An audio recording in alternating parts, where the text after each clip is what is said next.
बडीमालिका नेपालका प्रमुख मन्दिरहरूमध्ये एक मन्दिर हो। यो स्थान सुदूरपश्चिम प्रदेशको कैलाशमानडौ त्रिवेणी छहर पन्धारा बाजुरा जिल्लामा पर्दछ। यहाँ प्रत्येक वर्ष मालिका चतुर्दशीका दिन मुख्य पूजा हुन्छ। बडीमालिकामा दुईवटा पुजारीले पूजा गर्छन्। यीमध्ये एकजना कालीकोटबाट आउँछन् भने अर्को एकजना बाजुराको पुजारी छ। बडीमालिका धार्मिक मात्र नभएर पर्यटकीय हिसाबले पनि महत्त्वपूर्ण मानिन्छ। नजिकै देखिने सुन्दर हिमाल, मुख उल्चन पाउने सौभाग्य र मनोरम प्राकृतिक दृश्यहरू बडीमालिकाका गहना हुन्।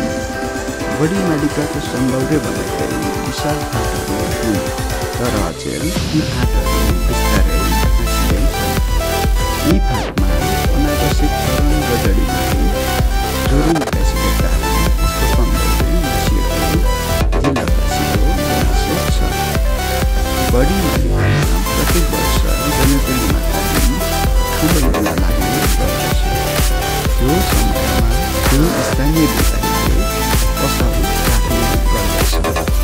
अन्य समयमा त्यहाँ पसलहरू खासै भेटिँदैन।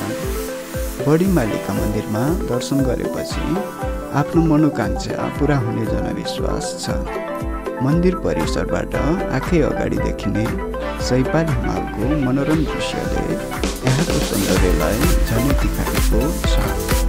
बडीमालिका पुग्नका लागि उचित बास बस्ने स्थान नभएका कारण भक्तजन तथा पर्यटकले खानपिन तथा बासको जोहो आफै गर्नुपर्छ।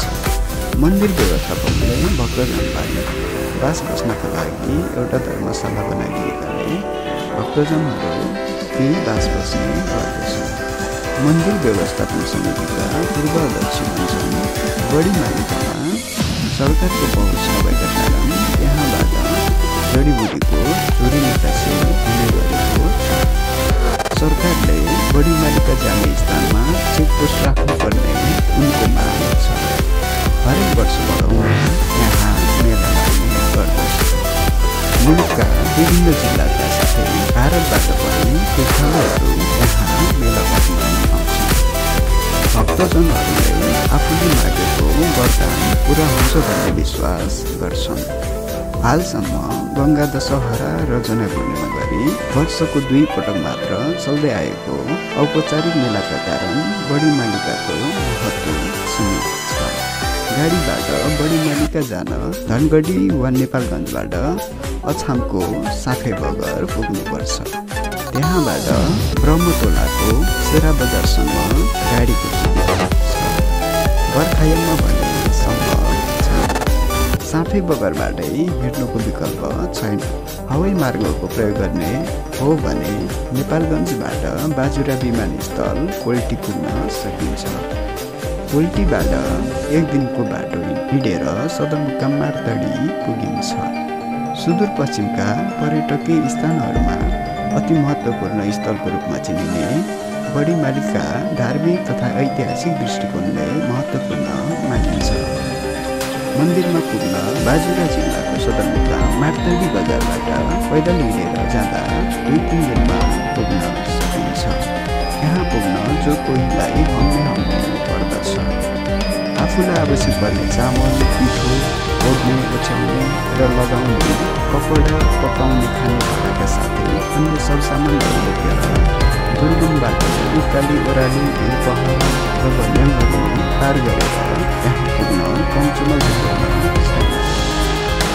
अग्लो चुचुरोमा रहेको बडीमालिकाको मन्दिर वरपर विभिन्न प्रकारका सुन्दर फुलहरू 22 कार्टुन हरिया फाँटहरूमा पर्दै गरेका भेडा, बाख्रा आदि जनावरहरूले यहाँको शोभा बढाएको हुन्छ। त्यस्तै गोठालाहरू र यात्रीहरूको मुखबाट गुन्जिने सुरिला बेउडा भाकाले झन् यस ठाउँको सौन्दर्यता बढाउँछ। यति मिलाउँदै पनि यो ठाउँ पर्यटकीय केन्द्रबिन्दु बन्न सकिरहेको छ।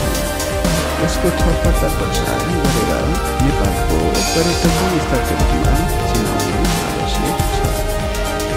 इतिहासमा मठ मन्दिरको यात्रामा सीमित नेपाली आज नेपालका छेउछाउ धार्मिक भावले मात्रै पुगिरहेका छन्। उनीहरू खर्चालु पर्यटक पनि भइसकेका छैन। उनीहरू ब्लगर वा फोटोग्राफर मात्रै पनि छैन। फुर्सदको सदुपयोग मात्रै पनि उनीहरूको यात्राको उद्देश्य होइन। यातायात एवं सूचना प्रविधिको विस्तारका कारणले मात्र पनि नेपालीमा बढ्दो गुणगानको संस्कार बढेको होइन।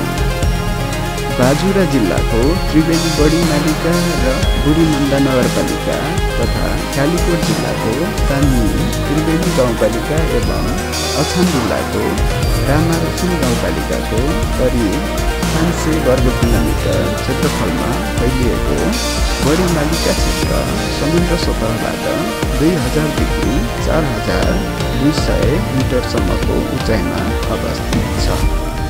प्रत्येक वर्ष श्रावण शुक्ल द्वादशीदेखि चतुर्दशीका दिनसम्म चल्ने जनैपूर्णिमा मेलामा यहाँ विशेष भिड लाग्ने गर्दछ।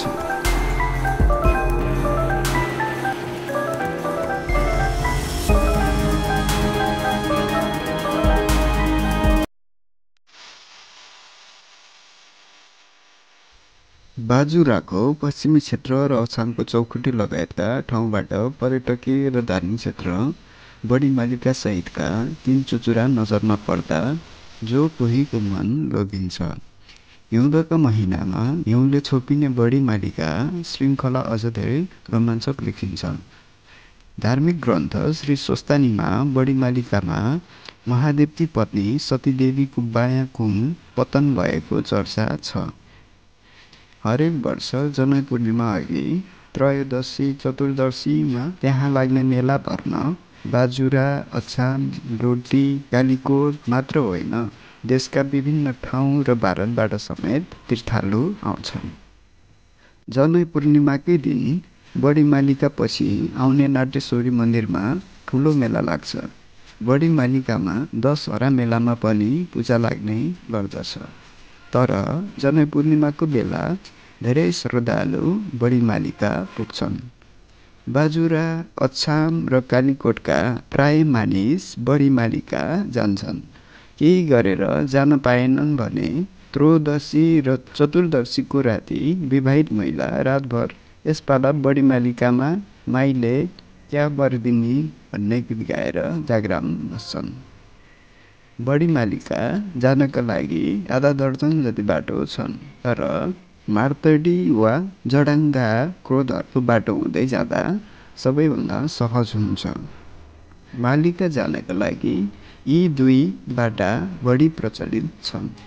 धार्मिक हिसाबले त्रिवेणी नगरपालिकाको पैमा गाउँ अर्थात् बढीमालिकाको भण्डाराबाट यात्रा सुरु गर्न राम्रो मानिन्छ। पैमाबाट दशमीका दिन मूर्तिसहित पुजारीको टोली बढीमालिका जाने गर्छ। मार्तडी वा जडाङ्गाबाट मालिका क्षेत्रको यात्राका लागि सामान्यतया 4 दिन लाग्दछ। काठमाडौँ वा मुलुकका अन्य भागबाट मालिका जानका लागि सबैभन्दा पहिले मार्तडी वा त्योभन्दा केही पर जडाङ्गा पुग्नु पर्दछ। ती ठाउँमा पुग्नका लागि काठमाडौँबाट धनगढी हवाई सेवा वा बसबाट पुग्नुपर्छ। आफ्नो निजी गाडी भए धनगढीबाट 10 घण्टामा मार्तडी वा जडाङ्गा पुगिन्छ। बसबाट गएको खण्डमा भने 16 घण्टा जति लाग्छ। अर्को विकल्प काठमाडौँबाट नेपालगञ्ज वा सुर्खेत पुगेर जहाजमा बाजुराको कोल्टी पुग्नुपर्छ। त्यहाँबाट यातायातको साधनमा केही घण्टामा मार्तडी पुग्न सकिन्छ। अर्को विकल्प काठमाडौँबाट नेपालगञ्ज वा सुर्खेत पुगेर जहाजमा बाजुराको कोल्टी पुग्नुपर्छ। त्यहाँबाट यातायातको साधनमा केही घण्टामा मार्तडी पुग्न सकिन्छ। हिँड्नु पर्दा भने 1 दिन लाग्छ।